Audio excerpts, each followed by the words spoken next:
Welcome back to the Bill and Doug Show, talking about what Ryan Day said on Tuesday as Ohio State gets ready for Grambling after its win over Texas. Bill, felt like Ryan Day last week was sort of saying, we just got to win, we just got to win, we just got to win. And then they won. And then he came in on Tuesday and was sort of like, okay, now here's what we want to get better at, which sort of feels like exactly how a coach should handle a schedule that starts with the number one team in the country and then moves into an FCS school. Yeah, it's pretty unique, although I guess Ohio State has dealt with this before, right? Like, there's so much urgency for the first game that like clearly you're working on fundamentals and you're in some ways discovering your identity or kind of what you want to hang your hat on.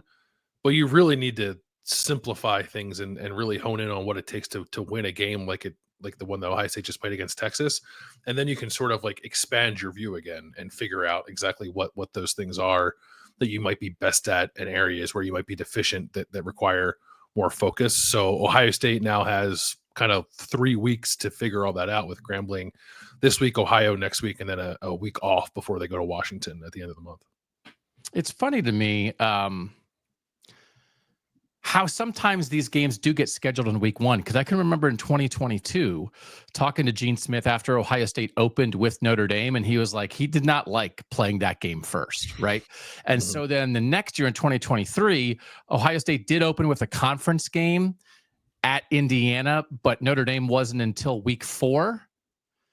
And now with this Texas thing, Texas this year was week 1. Next year, Ohio State opens with Ball State before it's at Texas in week 2. I don't know the specifics of how you wind up with a banger in the opener. I'm sure it's not what Ryan Day wants. I bet you it's not even what Steve Sarkisian wants. I don't know if it's just TV saying we won at week 1, but it is. This was a great week 1 of college football. We had 3 top 10 matchups, but it does make sense a little bit to like ease into things, right? Well, only one of those top 10 matchups like had more than 2 touchdowns or 3 touchdowns in it, right? So that is, I mean, there's a trade-off there, and I think there always will be, because everyone knows college football doesn't have a preseason, so you're just going to like kind of roll your teams out there and see what happens. And usually they're not quite ready to be firing on all cylinders against an opponent of that caliber. So you get 14-7 and 17-10, and even Miami Notre Dame wasn't super high scoring, but was at least high scoring compared to Ohio State, Texas, and LSU Clemson. But I don't know. Like, you raise an interesting point. Like, what is more preferable? Just having those banger matchups to like really get you into the season and fire you up, or would you rather those games happen in week 2, week 3, so those teams have a better idea of what they are, and maybe it's a more entertaining game? Not to say that Ohio State, Texas wasn't entertaining. I thought that it was. It was just low scoring, and I understand that people like points. So I don't know. I don't have an issue with it being week 1, but I definitely understand from a coach's standpoint why you wouldn't want that game to be in week 1. All right. So I think it felt like maybe 4 things that Ryan Day thought he would like to see get better. He kind of had an answer on Tuesday where he went through, we need to do this, we need to do this. So I think that there feels like there's a thing on each side of the ball, and then there's 2 drives that he singled out that are kind of like the third thing and the fourth thing. And you and I both came home and were like, oh, let's rewatch those drives. So we'll get to those in a second, but let's deal with the other 2 things first. On defense, he said they need to attack the ball on defense and create more turnovers. Jermaine Matthews attacked the ball and had the only turnover in the Ohio State-Texas game with that interception. I do think when you're playing a great opponent, it's like, hey, let's make sure we get these guys on the ground. But are we punching the ball out? Or are we trying to make hits to jar the ball loose? I assume that's the kind of thing he's talking about. Yeah, I think so. I'm trying to recall. So there was the Jermaine Matthews interception, and then there was the play where Jermaine Matthews made an incredible break on the ball in the fourth quarter, and it popped in the air, and Sonny Styles nearly picked it off. There was one other play, I think in the first half, where it felt like Caleb Downs had baited Arch Manning into a throw, and actually had the throw been accurate, he would have just thrown it right in the Caleb Downs belly, but he actually kind of missed his target. So then Caleb Downs, who was in the right position, provided the throw was correct, couldn't quite get his hands on it for the takeaway there. Like great miss, great miss, yeah, great miss for real. I don't know that there were a ton of like opportunities to maybe like strip sack Arch. They only sacked him 1 time. Yeah. And there weren't a lot of close calls. Maybe there was 1 or 2 where like a defender was like right there with his hand out, but Arch got the pass away. So I get what Ryan Day is saying. I think you do want to be a defense that makes more or as many splash plays as you can, I guess. But they got one, they nearly got two, and I don't know for like that kind of game against that caliber opponent, that feels fine. But um, they're missing guys like Lathan Ransom who like used to punch the ball in everyone's hands, right? Like maybe you're looking for a guy Yeah. like that who, like on any given play, is a forced fumble waiting to happen just because of the way that he attacks the ball. Yeah. Hey, Ryan, you guys lost Lathan. Who's your best ball puncher this year? Jordan Hancock was kind of a good ball puncher too, wasn't he? Like they just had some guys like that who would get after it. Ryan Day also kind of said, and this was something we've talked about in our 3 shows rewatching the game: Saturday post game, Sunday sound off, where we take the Substack subscribers' questions and comments, and then Monday where you just sit down and you bury yourself in film. So why not make this our 4th rewatch of the Texas game? Ryan Day on Tuesday did say he felt like, because I think we sort of thought, hey, I don't know if we saw a lot of defensive linemen for Ohio State winning and getting pressures on Arch Manning. But didn't he say something Tuesday basically about having integrity in your rush lanes and being unselfish and doing your job there? And if you play team defense with 11 guys, man, you're going to be great. That maybe sort of that was the plan, he said, which also you still can win in those situations, but maybe explained a little bit of that. Yeah, I think they weren't, more often than not, they were not putting their 4 defensive linemen in positions to like pin their ears back and go after Arch. Those guys were being pretty disciplined because Arch can scramble, right? And we saw that on a couple plays. Like you have to. That's how you play any quarterback who's capable of doing that. My first blush watching it, like just like my initial reaction after watching it live, I kind of felt like I don't know if they bothered Arch enough.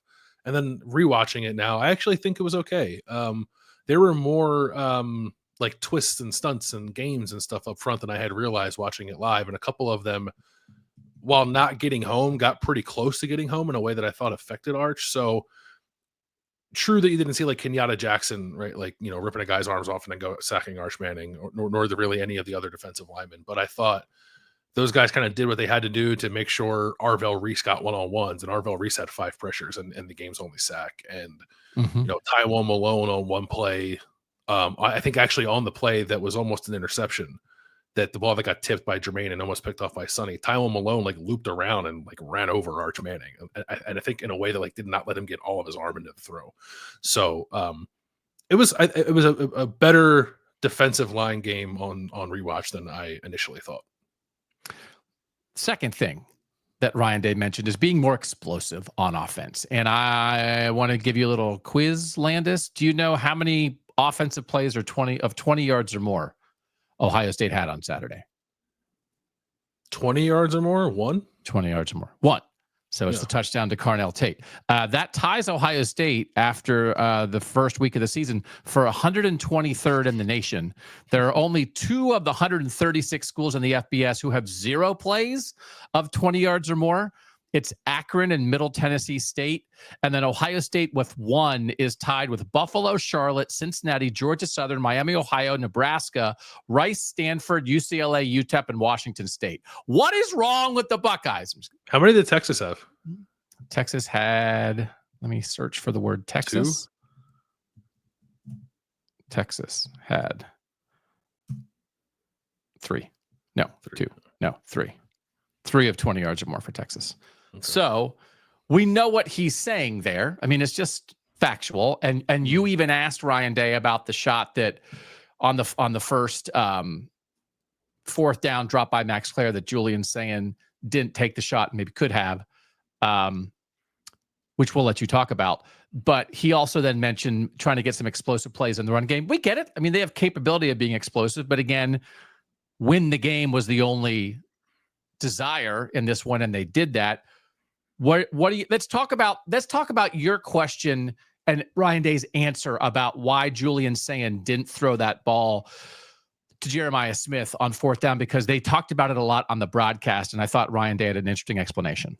Yeah, I'm interested in just like in the back and forth between Ryan Day and Julian Sayin. Like what information is Julian Sayin providing to Ryan Day and Billy Fessler, the quarterback's coach, when he comes to the sideline And do those guys agree with what Julian feels like he was seeing and feeling in those moments? And that play in particular, Ryan Day said that Julian Sayin told him he felt like there was a safety kind of rolling over the top to perhaps cut off Jeremiah Smith, and that he thought like that Max Clare just had more space available to him, so he went with that throw.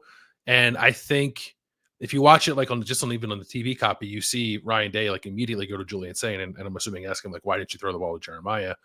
But then Ryan Day said like they looked at the iPads. They have these iPads with the video like on them. They can watch instantly once they get to the sideline. And Day said, hearing Julian's explanation, watching how the play unfolded on the iPad from the all-22 view, he thought that Julian's explanation for why he threw it to Max Clare made sense. Which I thought was like alarm bells in my head a little bit. It's like, okay, this guy who's making his first start didn't do a thing that I'm sure everyone, at least in hindsight, thinks like, man, you should have threw that ball. But Ryan Day thought to himself, like, you know what, maybe a better decision, because it wasn't like I said this on the Sunday show we did for our Substack subscribers. Like, he had three options. It was a running back in the flat, it was Max Clare in a deep over route, and it was Jeremiah Smith 40 yards down the field. And he didn't throw the check down. He still threw it. He still threw it 15 to 20 yards on the sideline for what should have been a first down. And it was a good throw. So, that's a missed opportunity for an explosive play. Sure. But I think in terms of like process and why the ball went where it went, Ryan Day seemed satisfied with Julian Sayin's decision-making. The other part of the explosive plays on offense, we need to be more explosive. We've got to get to the second level and make guys miss, or get to the second level and block them. So in the run game, we talked about this. They didn't have a rush of more than 8 yards. Nobody put the name Bo Jackson in a question on Tuesday as the number 3 running back. Dave Biddle of Bucknuts did ask about, hey, maybe we thought that James Peoples would get the start. CJ Donaldson did. And Ryan Day's answer was basically, they're going to split it. They're going to split it. They're equal. They're 50-50 right now. But within his call for more explosive plays in the run game, there's an opening for the thing that I think a lot of people are wondering about. You and I have talked about a little bit is, okay, if you're saying we need to be more explosive in the run game, somebody's got to do it. And maybe they'll keep searching until somebody does it. Now, maybe it will be CJ Donaldson or James Peoples, but sure. I think we agree. I think everybody who watched that game would agree, right? That a little more, it's just interesting. I think he confirmed what a lot of people watching this and the two of us thought with the run game. Yeah. There's a lot there, I think, because I think part of it is like James Peoples pressing right in his first kind of big spot. I want to see what that looks like moving forward when, he can learn from that. And there is just like less pressure of the moment kind of thing. Texas's defense is really fast. Texas was doing some different stuff up front. Ryan Day said that they weren't really, expecting. So it's not merely just like a personnel thing. Mm-hmm. Do they have the right guys doing it? That's definitely part of it. I'm not being dismissive of it, but there are other things there too. But I fully expect to see Bo Jackson get some opportunities. I'm not saying he'll be the leading rusher against Grambling necessarily, although maybe it'll be such a blowout that he is.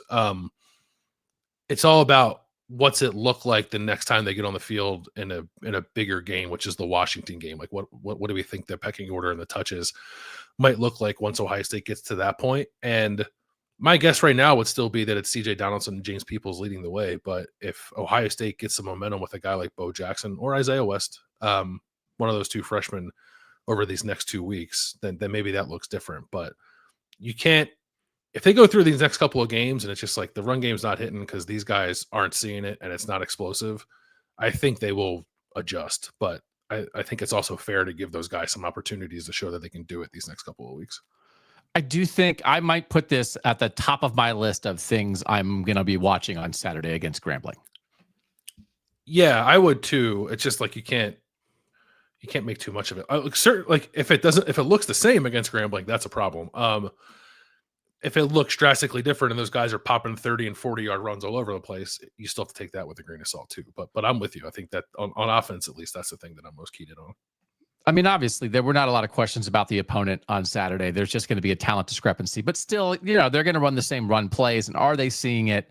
Are they getting to the second level? Even if there's a talent advantage, is that individual running back making a guy miss in the hole, breaking a tackle in the hole? Are they getting to the second level with their blocks? Like, you can learn a little bit about that. Again, it doesn't mean it's automatically solved when they play a Big Ten opponent. But I think a lot of you guys are going to be watching that. All right, let's get to the drives. Ryan Day mentioned 2 drives. It's the one. He loves the middle 8. Everybody loves the middle 8. Miami, Notre Dame, people were going crazy because Miami scored at the end of the first half and then got the ball back and scored at the beginning of the second half against Notre Dame, and that was the key to that game. Every coach knows this. Ryan Day loves to talk about it. Last 4 minutes of the first half, first 4 minutes of the second half. He was not happy with the first drive of the second half, and because it only lasted 1 minute and 26 seconds, was 3 plays for 6 yards. Let's dive into it. We both rewatched it. 1st and 10 from the 25. They're in 11 personnel. They throw like a little short pass to Jeremiah Smith for 6 yards, and that seems pretty good. 6 yards on first down is by definition a successful play. Yeah. Look at you. Don't turn it into homework. Don't be like, according to the algorithm, 6 yards. Okay, so that was good. But that's good. So that's like the one. We're going to talk about 2 drives. That's the one good play. The other 5 plays we're going to talk about in these 2 drives were not good. 2nd and 4 from the 31. They're in 12 personnel. They motion Max Clare. What did you see what happened next? I actually liked the play. So they motioned Max Clare, and when they did it, they kind of pulled a guy out of the box a little bit. And then they ran counter with Phillip Daniels and Tegra Shabola pulling from the right side over to the left. I thought they actually blocked it well. I did not realize. So I pulled this play out and wrote about it a little bit in the rewatch piece that I wrote on Substack on Monday. And I had not put 2 and 2 together that it was on the same drive that Ryan Day was talking about. James Peoples cut the run inside when he should have bounced it outside. And if he bounces it outside, he might get a first down. So, but also they asked Carson Hinsman to sort of reach and get to the defensive tackle to his right because the right guard and the right tackle pull, and Hinsman doesn't get to him and kind of misses the block. And that defensive tackle, number 97, I don't know who that is. I don't cover Texas. Is the guy who like sort of slid down the line and then made the tackle on Peoples in the hole. I actually thought, now there were also 2 linebackers kind of waiting there, but I got the cutback inside a little bit because if Hinsman blocks his guy, then I feel like he's got a shot there. Did you definitively think he should have bounced it? Yeah, I don't know why he stuck his hand out and felt Tegra Shabola, and then Tegra's a big guy. Maybe he couldn't see around him, but like the bodies were on the inside, and he still like cut inside of Tegra's block. I don't really know why he did that. It was just like another. I didn't think James Peoples saw things well at all in that game. Okay, and I'm not trying to rag the kid, but I just thought that was maybe the best example of him not seeing things great. And I'm not saying it was blocked perfectly, but it was blocked to get something, and he chose the wrong path. Alex January. Props to Alex January, number 97, who made the tackle on that play. Yeah, it can be a frustrating thing for play callers, and it's one of those things. And they don't really mean it, but every now and then, a play caller can get into we called it right, it was there, and it didn't work. It should have worked, right? And I do think young running back vision can be a point of frustration for play callers, even though they understand it's part of the process. So James Peoples is in the process. He's never played when it mattered before, and he played against the number 1 team in the country with an excellent defense. But maybe is this like one of those where, as you're saying, the play caller, Brian Hartline, Ryan Day, everybody who worked on it during the week would say, it was right, it was a good matchup, we didn't execute it. Yeah, I think so. And the thing, I thought it was blocked okay. There were plenty of those pull plays where the pullers like didn't do the right thing. And on that play, I felt like they did. So like I guess you can take that slice of it and say that was encouraging, and then hopefully the next time you do it in that situation, James Peoples just reads it a little better. So then 3rd and 4, because that play got 0. 3rd and 4 from the 31, 11 personnel.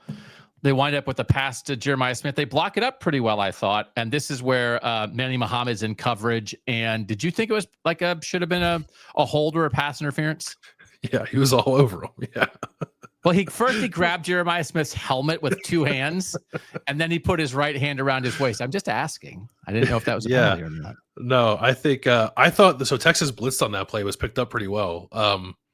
The one linebacker leaf out came like roaring down, and Luke Montgomery kind of stonewalled him, Yeah. which was nice. Like it was 5 rushers, 5 offensive linemen, everybody blocked 1-on-1, and Julian Sayin had time and even threw the ball on the outside shoulder of Jeremiah Smith, but he was just getting ragdolled by Malik Muhammad, and it was incomplete.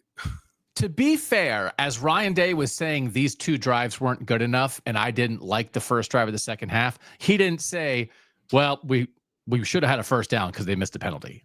He didn't go anywhere near that. No. So because I think he's hung up on the second down play. He thinks they shouldn't have been a third down to begin with. Okay. But sometimes, even if you don't want to get fined with the officials, you could say enough to make it clear, like, I thought we did what we needed to do. We got JJ in a one-on-one matchup, and then we drew a penalty. They didn't throw the flag. He didn't go anywhere near there. So just as much as maybe Ryan Day doesn't think that a defensive back grabbing a receiver's helmet with 2 hands is a flag. I don't know. All right, let's get to the second drive. This is after Texas has scored to cut it to 14-7. This one also was a 3-and-out. And this is one, like, this is the kind of thing, this is winning time, right, Landis? Yep. Like, this could have been, Ohio State got the ball with 3:28 left in the game after a 4-play, 60-yard Texas scoring drive. The defense held up to prevent this from happening, but if Arch Manning had engineered a game-tying drive after Ohio State was forced to punt here, we would be talking about this drive even more, right? The defense bailed them out. Yeah, the defense did bail them out. It was off kilter from the jump because they ran on what, like, I understand running on first down. You want to make Texas try to burn some timeouts. They just didn't block it well, and it went nowhere. They ran. It looked to me like it's called wind back. It's like a zone run, but you kind of bring usually it's a receiver. This time they use a tight end. They use Max Clary. Like, bring him back across the formation, and he kind of leads the running back to the edge. But the gap where you would have liked CJ Donaldson to go just like was a pile up. There were a bunch of bodies there, and he like hit the line with choppy steps. Wasn't sure where to go.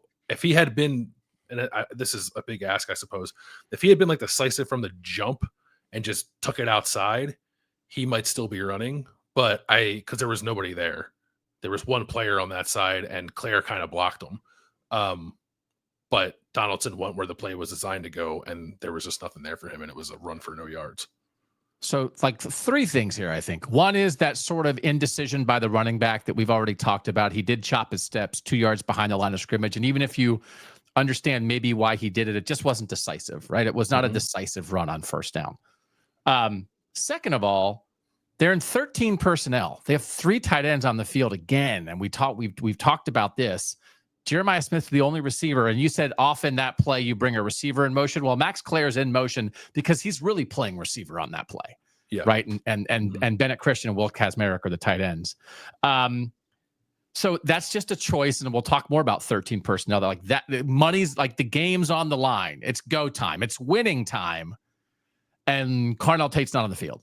And you're going with 13 personnel. And I wonder about that. And then Trey Moore, who's like an edge guy who had played linebacker in the past, he made like kind of a spin move on Bennett Christian and helped make the tackle. That was kind of like a nice defensive play. So, and then I think the real issue here is, so that's stopped for 0. 2nd and 10 from the 25. They're still in 13 personnel. And they wind up in empty. But why are they going 13 personnel on 1st and 2nd down there, Landis? Well, because they want to run it first. And then I guess the thought process is if you stay in 13 personnel, and I actually didn't take note of what Texas had on the field to respond to that, but I'd imagine it took a defensive back or 2 off the field to match the 3 tight ends, and then you expand and spread those guys out. You'd like to think you could get a favorable matchup somewhere. But there was pressure on the play from the left side, right? I don't think there was a ton. Enough to make Julian Sayin move. I thought so that they wind up. So they're empty. There's 5 guys wide, and it's Jeremiah Smith, 3 tight ends, and CJ Donaldson. Yeah. And Ryan Day mentioned this. Texas played man. They're against man, and you can freeze the play as Julian Sayin right when he's getting ready to escape the pocket. Nobody wins, including Jeremiah Smith. Jeremiah was open. Yeah, no one was. Well, Jeremiah Smith is like still running his route. And then it turns into a scramble drill. And Jeremiah actually, I thought, did a nice job of like getting away from the guy who was defending him and starts booking it to the sideline. But then he turns upfield a little bit. Like there's a very brief moment where Julian Sain is rolling out with his eyes down the field, and Jeremiah Smith is running towards the sideline with space, looking at Julian Sain. But it's incredibly brief. And then Jeremiah like turns upfield and turns his back to Julian Sain. And he was the only guy that Julian could have possibly thrown the ball to in that situation. Okay. And then he has nobody to throw the ball to. So he just throws it in the ground, and then the clock stops. I just find it, I understand you're trying to get matchups there, but you wind up in a situation where the best receiver school in the country is empty with 5 guys running routes, and 4 of them are not receivers, and none of those guys win their battles. And then when there's pressure, there's nowhere to go. And that's a weird choice. Yeah. Why are you doing that? All right. 3rd and 10 now from the 25, they go back to 11 personnel. And what did you think about what happened here? I thought they got exactly what they wanted on that play. Okay. They kind of cleared it out, and they ran a shallow cross for Brandon Inniss, who was matched up with a true freshman, Grayson Littleton in the slot. And Littleton was playing even with outside leverage to like allow the release to run the shallow route. And Littleton was just faster than Brandon Inniss because it was a good throw. And I thought it was thrown in the spot where Inniss did not have to slow down, and he caught the ball and he got tackled like immediately. Now, Jeremiah Smith is running a route up from the opposite side of the field, a crosser behind Brandon Inniss. And I think, like, as he's releasing it to Brandon Inniss, if Sain can wait another half second, Jeremiah Smith is coming even more open maybe than Inniss was. And they also, Carnell Tate had Max Clare out wide to his right. So Tate's kind of like in the slot. And I thought he beat his guy right off the line inside, and now there was safety help there, but I almost thought there would have been an opportunity to just put it up and let Carnell Tate do something there. So I'm not disagreeing there. But I think Inniss is the first read, and he was open immediately. But then is this a situation, and this is like Brandon Inniss is like not his first opportunity, but he's a starter now. Are you just putting it on that guy to win? He's got to break that tackle. He's got to run away from the DB because he's basically in a one-on-one situation against a true freshman. Yeah, I mean, you can, if you want to criticize, like, why are you drawing up a target short of the sticks? Like that's fair. But I think it's also not unreasonable for Ohio State to expect its slot receiver to win that race. And he did. And it's early. Do you think if that's Emeka Egbuka, it's a first down? Yeah, I think Emeka's got a little more juice than Brendan Inniss does. Yeah. So, which is not, I mean, But also, if that's the concept you want to draw up, I would rather you draw it up for Jeremiah Smith. So that's the thing. And right. It's just a work in progress. We're only talking about this because Ryan Day, listen, we're 2 guys shouting into a microphone. When the coach says something, I didn't like this. It's like, okay, well, let's talk about what he said he didn't like. So he didn't like that drive. We just went through it. But the thing that he seemed to not like the most was he said they need to be more aggressive off the bat on that drive. And it feels like maybe he didn't like the run call on first down. Maybe he didn't like the 13 personnel grouping. And I thought he sort of like went down the road of like, man, I don't know why we did that, but I was involved in that too. And it's also on me. It's just how this is going to work out. We're not trying to drum up controversy, but I thought it was maybe a tiny bit. Did you think this of Ryan Day as the head coach, but not the primary play caller, maybe disagreeing with what they decided to do there? Yeah, a little bit. Not in like a way that is problematic, but just Agreed. He's got to let Brian Hartline learn some stuff, right? And that's probably a moment to do so. I said this in the post-game show immediately. Like that to me, 1st and 10, 3:28 left on your own 25. In the past, I think would have been a throw situation. Get the first down. And kind of put the defense on its heels a little bit. And they ran, which is fine. A lot of teams would have run in that situation, but Ohio State's not a lot of teams, and Ohio State is built to throw in that situation normally. And I think it's built to throw in that situation this year. Maybe they just didn't want to put the young QB in that spot. Part of me wonders if when Ryan Day is like expressing a little bit of regret after the game about not letting Julian Sain do more, how much like that particular play might be on his mind. Because Ohio State, is not going to run the ball as often on first down as it did in that game, but there were a couple of times where it just like maybe didn't feel right for the moment, and that was I think that was one of them, running the ball that way on first down.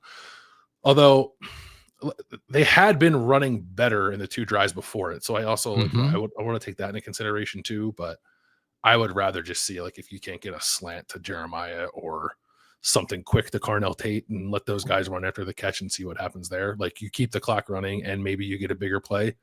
It's easy to second guess this stuff. I understand that, but I think I think it is. It would have been like truer to Ohio State's identity of late to throw the ball on first down there and not run it. So help me here. So in 22, right, they opened with Notre Dame, and Ohio State puts that game away and wins that game with a run the ball drive in the fourth quarter, right? Didn't they just pound Notre Dame? And CJ Stroud had the one play where he scrambled and hit Mayan Williams on the sideline with the pass. But otherwise, Ohio State marched down the field running the ball. But then last year in the semifinal against Texas in a very similar situation, although Ohio State wasn't up 7, it was tied. The touchdown drive in the fourth quarter where Ohio State went ahead, they threw the ball the first 9 times on that drive, including the first play that was a double move by Emeka Ibuka that drew a pass interference call. And then they marched down the field throwing the ball. So the idea of like, you're going to establish your identity. We've seen Ohio State, and they want to do that sometimes. We want to put the game away with the ball on the ground. And then we saw last year, we're going to throw, we're going to take advantage of our guys. And they're working it out. What do you think in the end, this team, if this happens against Penn State later in the season in a similar situation, would you guess they will be let's pound the rock, run the ball in the fourth quarter to win, or will they come out and throw it the first 9 times of a drive? I don't think they'll throw it the first 9 times, but they might throw it on the first play. Ryan Day always talks about the first down, right? Yep. And at least right now, I don't know that they're built to like have the mentality to do that on the ground. Okay. I think but they could with time and develop into that. I'm looking back at that Notre Dame game. 2022, Ohio State is up 14-10. That's pretty. It was like a 7-minute drive. It was pretty early in the fourth quarter. It wasn't quite the same situation. They got the ball. But it's winning time. It's winning time. Fourth quarter. It's winning time. They're up 14-10, but there's like protect the lead. There's like 12 minutes left in the fourth quarter. Like the fourth quarter had like just started. But I would say, but Ryan Day would say, like, we need to go out here and control this. We need to put the game away here, right? Because you have a chance to go up 2 scores. And that was the situation Ohio State was in against Texas here. I agree with you. The time does matter.